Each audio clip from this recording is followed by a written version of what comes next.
दोस्तों, चैत्र नवरात्रों में जो हवन राख होती है उसका क्या करें? माता की हवन की राख के साथ ये गलती कभी मत करना, नहीं तो बर्बाद हो जाओगे। और नवरात्रों में जो चावल होते हैं उनका क्या करें? अखंड ज्योत की बाती में बचे तेल और बत्ती का क्या करें? कुछ लोग करते हैं भयंकर गलती और माता रानी रुष्ट हो जाती हैं। व्रत का संपूर्ण फल व्यर्थ चला जाता है। नवरात्रों में जो जौ होते हैं वह जौ की हरियाली होती है, तो उसका क्या करें? क्या गंगा में विसर्जित करें या नहीं? और जो नारियल होता है उसका क्या करें? नवरात्रि की संपूर्ण जानकारी, शुभ मुहूर्त, चैत्र नवरात्रों का संपूर्ण फल और संपूर्ण ज्ञान इसी वीडियो में आपको मिलेगा। बस आप हमारी सुंदर सी वीडियो को लाइक करें और कमेंट में जय माता दी लिखते हुए आगे बढ़ें। दोस्तों, इस बार नवरात्रि पूरे 9 दिनों तक चलेगी, यानी 9 दिनों तक नवरात्रि का पर्व मनाया जाएगा। न एक दिन कम न एक दिन ज्यादा, पूरे 9 दिनों तक चलेगी। माता जगदम्बा की आराधना और मां काली की विशेष रूप से पूजा अर्चना की जाएगी। इस बार चैत्र मास के शुक्ल पक्ष की प्रतिपदा तिथि 19 मार्च दिन गुरुवार को सुबह 6:55 से शुरू हो रही है। इससे पहले तक अमावस्या तिथि रहेगी और प्रतिपदा तिथि 20 मार्च दिन शुक्रवार को सुबह 4:55 पर समाप्त होगी। ऐसे में इस बार चैत्र नवरात्रि 19 मार्च दिन गुरुवार से प्रारंभ होंगे और नवरात्रि का समापन होगा 27 मार्च शुक्रवार को। महानवमी के दिन मान्यताओं के अनुसार अगर गुरुवार या शुक्रवार को नवरात्रि प्रारंभ होने वाली होती है तो उसका अर्थ होता है कि मां डोली यानी पालकी पर सवार होकर आती हैं, जिससे सामान्यतः बहुत ज्यादा शुभ नहीं माना जाता, क्योंकि ये अस्थिरता और चुनौतियों का संकेत होती है। अभी हाल ही में चंद्र ग्रहण भारत में देखने को मिला। जब जब भारत में चंद्र ग्रहण पड़ता है तो आंधी तूफान, वर्षा, बाढ़ जैसे हालात बढ़ते हैं। तो माता का पालकी पर सवार होना एक चिंता का विषय हो सकता है। अगर आप माता रानी के सच्चे भक्त हैं तो मां आपकी रक्षा स्वयं करने आएंगी। बस धैर्य रखें और मां की सभी भक्ति करते रहें। दिन रात मां की सेवा में लगे रहें। मां आपको आंधी तूफान से क्या, जिंदगी मौत से जब आप लड़ रहे होंगे तो स्वयं बचाने आएंगी। इसलिए इस बार माता पालकी पर ही सवार होकर आएंगी, क्योंकि गुरुवार के दिन से नवरात्रि प्रारंभ हो रहे हैं। शुक्रवार के दिन महानवमी है। इस बार माता हाथी पर सवार होकर अपने लोक वापस लौटेंगी और धार्मिक मान्यताओं के अनुसार हाथी पर विदा होना बहुत ही शुभ संकेत माना जाता है। इसलिए भक्त इन 9 दिनों में माता रानी को प्रसन्न करने के लिए सामर्थ्य हो तो उपवास रखें, नहीं तो सच्चे मन से पूजा अवश्य करें। यदि समय हो और आप करना चाहते हैं तो कलश स्थापना भी जरूर करें, और कलश स्थापना हमेशा शुभ मुहूर्त में ही करनी चाहिए, तभी 9 दिनों में की गई पूजा का संपूर्ण फल प्राप्त होता है। और इस बार नवरात्रि में 19 मार्च गुरुवार को कलश स्थापना का शुभ मुहूर्त, जो कि पहला मुहूर्त होगा, सुबह 6:55 से 7:45 तक रहेगा। भक्तों, ध्यान रखिएगा कि इसी मुहूर्त में आपको कलश स्थापना करनी है, क्योंकि इससे पहले का समय अशुभ रहेगा। अगर आप इस समय कलश स्थापना नहीं कर पाते हैं तो फिर दूसरा मुहूर्त रहेगा, जो कि अभिजीत मुहूर्त रहेगा। दोपहर 12:10 से 12:45 तक अभिजीत मुहूर्त में भी कलश स्थापना करना बहुत शुभ माना जाता है। चैत्र शुक्ल पक्ष की प्रतिपदा तिथि को ब्रह्मा जी ने सृष्टि का निर्माण किया था और इस दिन मां दुर्गा का प्राकट्य हुआ भी मानते हैं।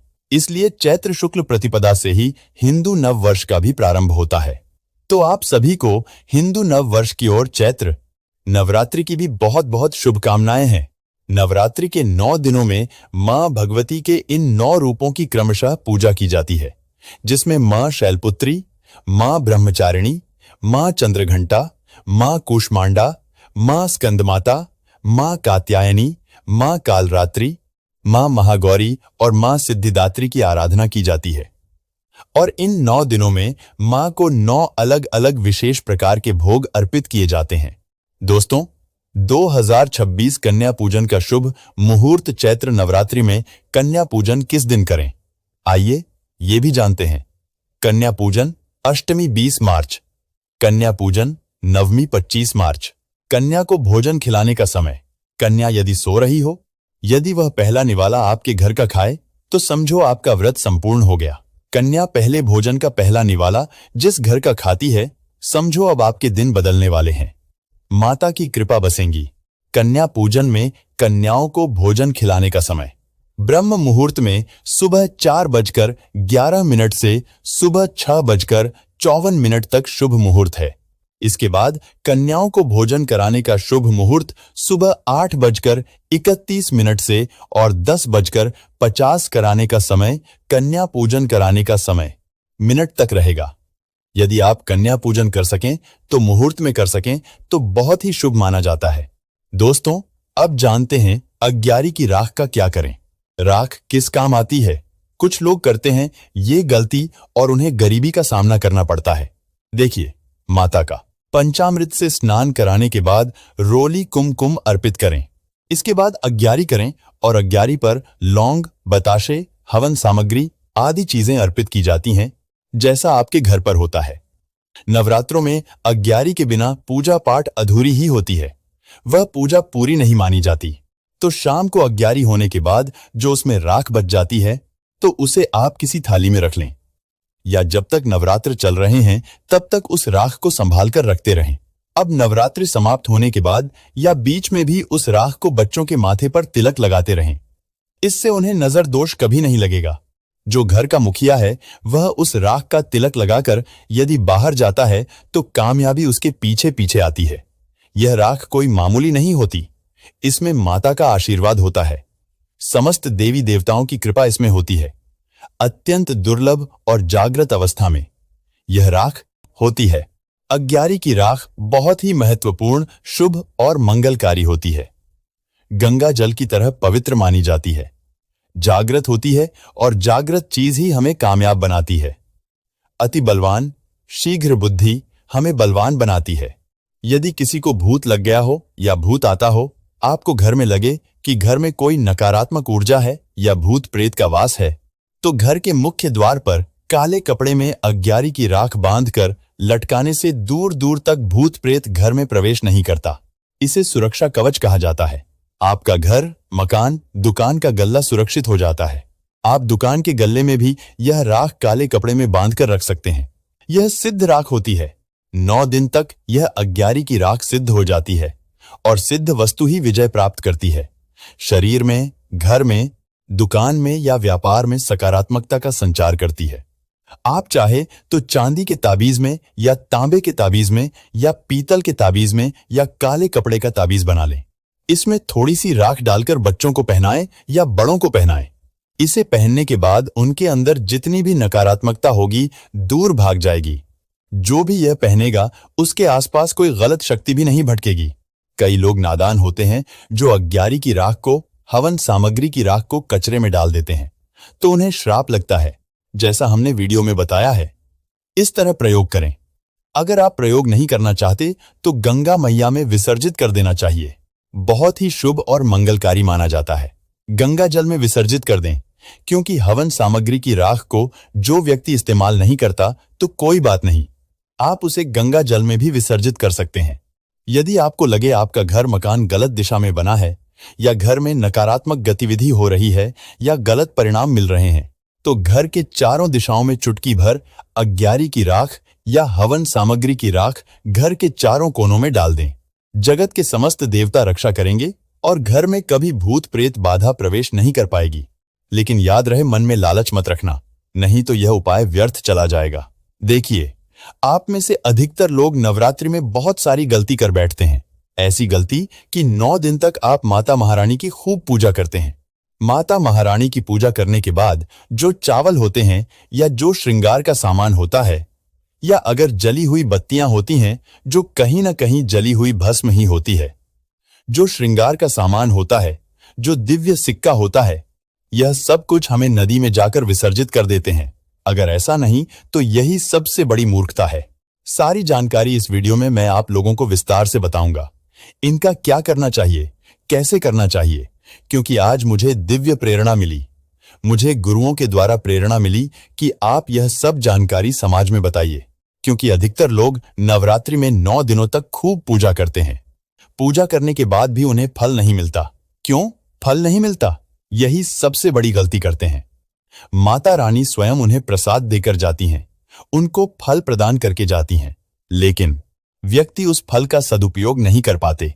देखिए, अगर कुआं आपके पास में है और अगर आप कुएं से पानी नहीं निकालेंगे तो आपकी प्यास कैसे बुझेगी? ठीक उसी प्रकार आपको जानकारी नहीं है कि प्रसाद तो आपके पास में है, लेकिन उसका प्रयोग कैसे करना है या नहीं कर रहे हैं। कहने का मतलब है, मैं जो तरीका बताऊंगा, इस तरीके से आपके जीवन में चल रही परेशानी, गरीबी, रोग, दोष, तकलीफ, हर प्रकार की मनोकामना की पूर्ति होगी। आप हमारी इस वीडियो को ध्यान से देखना। आज मुझे अपने गुरुओं के द्वारा प्रेरणा मिली है, माता आदिशक्ति के द्वारा प्रेरणा मिली है, इसलिए यह जानकारी बता रहा हूं। वैसे यह जानकारी आपको YouTube में अगर आप ढूंढ लीजिए, कोई भी अगर बता दे तो गला काटकर चढ़ा दूंगा। हमारे YouTube चैनल का मकसद है जनहित एवं जन कल्याण करना। अगर हमारे वीडियो में बताए गए उपाय से किसी एक भी व्यक्ति का भला होता है तो हमें भी पुण्य की प्राप्ति होती है, हमें भी अच्छा लगता है और हमें भी काफी आशीर्वाद आप सभी दर्शकों का प्राप्त होता है, माता रानी की कृपा प्राप्त होती है। तो चलिए मैं ज्यादा समय न लेते हुए, आज की जो वीडियो है वो कुछ 15 मिनटों की जरूर बनने वाली है, या हो सकता है कि वीडियो थोड़ी लंबी भी हो सकती है, लेकिन आज की वीडियो में पूरी जानकारी विस्तार से बताऊंगा। आप बस वीडियो ध्यान से देखना। नवरात्रि के समय में आप कौन सी गलती करते हैं जिससे आप निर्धन रह जाते हैं? तो देखिए, ऐसा कहा गया है कि अधिकतर लोग जो मंदिर में चावल होते हैं, ध्यान से सुनिए, पूजा पाठ करने के बाद जो बचे हुए चावल होते हैं, माता रानी को जो हम चढ़ाते हैं, हाँ, वही चावल की मैं बात कर रहा हूं। जो ढेर सारे चावल रहते हैं उनकी, जब माता रानी को हम क्षमा याचना करने के दौरान जो चावल चढ़ाते हैं और पुष्प चढ़ाते हैं और सिक्के चढ़ाते हैं, वो सब नदी में बहा देते हैं। वहां आपने 9 दिनों तक माता रानी की पूजा की, माता रानी ने आपको प्रसाद स्वरूप चावल दिए, पुष्प दिए, सिक्के दिए और उसे आप नदी में बहा देते हैं। यही सबसे बड़ी मूर्खता है। आज मुझे गुरुओं के द्वारा प्रेरणा मिली है, इसलिए मैं आप लोगों को यह जानकारी बता रहा हूं। तो 9 दिन का फल आपने क्या किया? सीधे नदी में जाकर के बहा दिया। ऐसा नहीं करना चाहिए। जो चावल होते हैं कुछ धन स्थान पर रख दीजिए। अब आप इसके बेनिफिट सुन लीजिए। और जो पुष्प रहते हैं आप इसे धन स्थान में सुखा करके रखें या अपने पर्स में रखें। जो सिक्के होते हैं इसे भी धन पेटी या पर्स में रखना चाहिए। अब इसके फायदे सुन लीजिए। जो चावल होते हैं माता रानी को चढ़े हुए मंत्रों से सिद्ध होते हैं। माता रानी को चढ़े होने के कारण नवरात्रि में माता नवदुर्गा साक्षात 9 स्वरूप में विराजित रहती हैं। तो ये जो चावल होते हैं जागृत अवस्था में हो जाते हैं। आप इस प्रकार के चावल को खाते हैं तो आपके शरीर में, क्योंकि ऐसे 2 दाने आपको जो चावल पका रही है, उसमें आपकी गृहिणी को बोल देना है। घर में जो खाना बनाती हैं उन्हें बोल सकते हैं, माता बहनों को, कि ये चावल खाने में नित्य पकवाएं। अगर आप इसे पकवाएं तो क्या होता है, आपके शरीर में इस चावल को खाने के बाद रोग, दोष, व्याधि, किसी भी प्रकार की जो आपके शरीर में कष्ट है, शारीरिक पीड़ा है या कोई मानसिक पीड़ा है, वो दूर हो जाती है और माता रानी की आपको कृपा प्राप्त होती है। माता रानी की कृपा से शरीर में एक ऐसी ऊर्जा उत्पन्न होती है जिस ऊर्जा से आप अपने आप को स्वस्थ महसूस करते हैं और आप जहां भी चले जाएं, जिस भी कार्य को करें, वो कार्य आपका सफल होता है। और कभी भी इन चावलों को थोड़ा सा खाते हैं, आपका पेट भर जाता है, यानी कि इसमें तृप्ति जल्दी मिलती है और आपके घर में कभी भी अन्न की कमी नहीं होती। ये देखा गया है। आप में से अधिकतर जो लोग हैं माता रानी को श्रृंगार का सामान जरूर चढ़ाते हैं और श्रृंगार का सामान चढ़ाने के बाद इसे आप लोग नदी में बहा देते हैं या फिर अन्य को दे देते होंगे। तो ऐसा नहीं करना है। जो श्रृंगार का सामान आप चढ़ाते हैं माता रानी के लिए, 9 दिन के बाद इस तरता आप सामान के लिए बहुत बहाने करते हैं। श्रृंगार के सामान को आपके घर की जो शादीशुदा महिलाएं हैं उन्हें देना चाहिए। इससे क्या बेनिफिट होता है? इससे अखंड सौभाग्य की प्राप्ति होती है। जब तक वो माताएं बहनें श्रृंगार करेंगी, जो भी माता रानी का चढ़ा हुआ श्रृंगार से आप अपना श्रृंगार करेंगी, तब तक उनका सौभाग्य बना रहेगा। अगर साक्षात काल भी उनके पास आ जाए, उनके पति को ले जाने के लिए, मृत्यु के घाट उतारने के लिए, तो उनका बाल भी बांका नहीं कर पाएगा और अखंड सौभाग्य की प्राप्ति होती है। महिलाएं घर की साक्षात लक्ष्मी होती हैं। इसलिए जो बचा हुआ माता रानी को चढ़ाया गया श्रृंगार का सामान होता है, माता बहनों को देना चाहिए। अब इधर मैं आप लोगों को बताना चाहूंगा, आप में से अधिकतर लोग जोत का बचा हुआ तेल होता है, इसे क्या करते हैं? नदी में विसर्जित कर देते हैं। सबसे बड़ी यही गलती है। जो जोत का बचा तेल होता है, 9 दिन तक जो जोत आप लोग जलाते हैं, तो क्या होता है? 9 दिन तक जोत जलने के कारण जोत में जो तेल बचा हुआ होता है, वो जागृत अवस्था में होता है। जागृत चीज ही अपना पूर्ण प्रभाव दिखाती है। आपने देखा होगा, सभी मूर्तियों की पूजा नहीं होती। जब कुम्हार मूर्ति बनाता है या फिर पत्थर, जोत जलने के कारण जागृत अवस्था में हो जाती है। तो अगर आपके हाथ पैरों में दर्द होता है, या किसी ने आपके ऊपर काला जादू कर दिया, या आपको शंका हो रही है, तो इस सिचुएशन में आप क्या करें? जो जोत का बचा हुआ तेल होता है, आप अपने सिर में लगाएं। शरीर के 7 हिस्सों में लगाना होता है। सिर में लगाएं, आप अपने कंठ में लगाएं, आप अपने हृदय में लगाएं, आप अपनी जांघों में लगाएं, और हो सके तो आप अपने शरीर के 7 हिस्सों में लगाना होता है। तत्काल आप देखना कि आपको 5 मिनट में आराम मिलेगा। आज हमें हमारे गुरु के द्वारा इस वजह से प्रेरणा मिली कि यह जानकारी समाज में बताई जाए। इस जानकारी से आपका भला होगा। अब जो ओझा लोग हैं, इनके चक्कर आपको लगाने की जरूरत नहीं है। 9 दिन तक पूजा करते हैं। पूरे 1 साल के लिए जोत का बचा हुआ तेल बचा कर रखें, ताकि जब सिर दर्द होता है, सिर दर्द वाले हिस्से पर लगा सकते हैं। अगर किसी कारणवश कभी कभी ग्रह नक्षत्रों की पीड़ा के कारण सिर दर्द होता है, तो वो सिर दर्द होना बंद हो जाता है।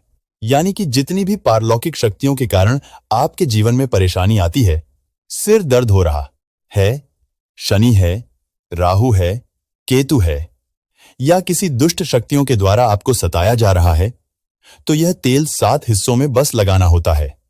शरीर के 7 हिस्सों में लगा लीजिए। सिर, पैर, हाथ, कोहनी, या फिर आप अपने हृदय में लगा सकते हैं। कंठ में भी लगा सकते हैं। इस प्रकार से आपको 7 हिस्सों का चुनाव करना होता है। तो कैसी भी आपके जीवन में परेशानी हो, शरीर में शारीरिक पीड़ा हो, तो सारी पीड़ा दूर हो जाती है। चलिए, अब मैं आप लोगों को बताना चाहूंगा कि अगर बत्ती की जो भस्म आप जलाते हैं, या फिर आप गोबर के कंडे जलाते हैं, या फिर आप माता रानी के लिए जो भी चीजों को जलाते हैं, तो इनकी भस्म का क्या करना चाहिए? जलाने के बाद जो अंतिम चीज होती है, वह चीज भस्म होती है। भस्म का क्या करना चाहिए? तो पूरे साल के लिए, 1 साल के लिए इस प्रकार की भस्म को बटोर करके रखना चाहिए। जो अगर पंचामृत से स्नान कराने के बाद आरपान है एस परियार पंचामृतर परियार पंचामृतर परियार पनार पंचामृतर परियारपन, जो अगर बत्ती की भस्म है, या फिर कहा जाए गोबर के कंडे की भस्म रखी है, क्योंकि माता रानी को हम जो कच्ची धूप जलाते हैं, उसकी भस्म भी काफी सारी हो जाती है। तो क्या इसे में नदी में बहा देना चाहिए? अगर ज्यादा है तो नदी में बहा दीजिए। बाकी कम से कम आपको 1 साल के लिए आपको ये भस्म अपने पास में जरूर रखनी चाहिए।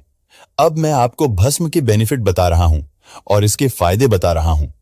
इससे पहले अभी तक जय माता दी नहीं लिखा है, तो जय माता दी लिख दीजिए। अगर आप जय माता दी लिखते हैं, तो हमें भी काफी गर्व होता है, और हम जो जानकारी आपको बताते हैं, तो उसमें हमें आनंद मिलता है। तो जो भस्म होती है, इसका क्या करना चाहिए? अगर बत्ती की जो भस्म होती है, इसे पूरे 1 साल के लिए आपको बचा करके रखना होता है, और इसे थोड़ी थोड़ी आपको खानी होती है। अगर आप चाहते हैं कि आपकी अध्यात्म उन्नति हो, आपकी प्रगति हो, तो यह थोड़ी थोड़ी मात्रा में खाना शुरू कर दीजिए। आपके जो सोचने समझने की क्षमता है, इतना ज्यादा पावरफुल हो जाएगी कि आपके आसपास में रहने वाले लोग जितना सोचते हैं, उससे 1000 गुना ज्यादा आपकी सोच बढ़ जाएगी। जिस भी कार्य को करने के लिए जाएंगे, उस कार्य में आपको तरक्की मिलना शुरू हो जाएगी। और एक खास बात, छोटे बच्चों को गांव में हो या चाहे शहर में रहते हैं, कहीं भी रहते हैं, नजर तो बहुत ही जल्दी लग जाती है। तो जो अगर बत्ती की भस्म होती है, माता रानी के लिए 9 दिनों तक आपने भस्म जला करके रखी है, तो उस हिस्से पर आप जो है, इस भस्म को रगड़ दीजिए। अच्छी तरीके से भस्म लगा दीजिए। तो पेट में अगर प्रेत लगा हो, तो प्रेत भस्म हो जाएगा, बाहर निकल जाएगा। या सिर दर्द हो रहा है, तो सिर में लगा दीजिए। अगर आप राख नित्य खाएंगे, या अपने छोटे बच्चे को खिलाना शुरू कर दीजिए। पढ़ने लिखने में कमजोर है, तो ऐसे में जो बुद्धि है, स्थिर हो जाएगी। कई लोग पढ़ने लिखने को बांध देते हैं, कई लोग किसी की किस्मत को बांध देते हैं। तो इन सारी समस्याओं से छुटकारा पाना चाहते हैं तो इस भस्म का तिलक प्रतिदिन जरूर लगाइए। अगर इनका तिलक लगाते हैं तो फिर ये अति उत्तम है। अगर आपके ऊपर कोई व्यक्ति तंत्र विद्या करता है या करने का प्रयास भी करेगा तब भी नहीं लगता है। हमारे YouTube चैनल का मकसद है जनहित एवं जन कल्याण करना। आइए जानते हैं कि जोत की बाती का क्या करना चाहिए। आप में से अधिकतर लोग या तो नदी में बहा देते हैं जोत की बाती को, या फिर आप में से जो अधिकतर लोग हैं यह धन स्थान पर रखते हैं। इससे फायदा नहीं मिलता। जोत की बाती हमेशा जागृत अवस्था में रहती है। ध्यान से सुनना। जोत की बाती को हमेशा आप जो है अपनी बाजू पर पहनना। बाजू बंद की तरह आपको इसे पहनना चाहिए। इसे भुजा में पहनना चाहिए। हमारे कई ऐसे तांत्रिक महात्मा तथा कई सारे से तांत्रिक लोग हमारे साथ जुड़े हैं। तांत्रिक महात्मा भी हैं। तांत्रिक महात्मा क्यों बोल रहा हूं? क्योंकि उन्हें तंत्र की भी जानकारी है। वो एक प्रकार के महात्मा भी हैं, तो उन्हें धर्म की जानकारी भी है। तो मैं उन्हीं के आधार पर मैं जानकारी बताऊंगा कि जोत की बाती को हमेशा बाजू में बाजू बंद की तरह पहनना चाहिए। अगर लड़की है तो लड़की इसे अपनी भुजा में आपको इसे पहनना चाहिए। क्यों पहनना चाहिए? क्योंकि ये कोई साधारण बत्ती नहीं है। यह साक्षात मां दुर्गा का आशीर्वाद होता है। यह साक्षात मां दुर्गा की कृपा होती है, माता का प्रसाद होता है। 9 दिन तक अखंड जलने के कारण यह चैतन्य हो जाता है। इसमें प्राण आ जाते हैं, इसमें शक्ति आ जाती है। इसलिए इसे पहनने के बाद निम्न प्रकार के फायदे मिलते हैं। अगर आप इस प्रकार के फायदे लेना चाहते हैं तो ये जोत की बत्ती अवश्य धारण करें। इसको धारण करने के बाद जो 9 प्रकार के फायदे कहे हैं तो संत महात्मा ने वही फायदे बताए हैं। मैं आप लोगों को इस वीडियो में वही फायदे बताऊंगा। अभी तक कमेंट बॉक्स में जय माता दी नहीं लिखा है तो जय माता दी लिख दीजिए, और वीडियो को लाइक नहीं किया है तो वीडियो को लाइक कर दीजिए। प्रथम फायदा अकाल मृत्यु एवं दुर्घटना से बचाता है। अगर कोई भी व्यक्ति इसे बाजू में पहनता है या धारण करता है तो ऐसे व्यक्ति की कभी भी दुर्घटना नहीं होती।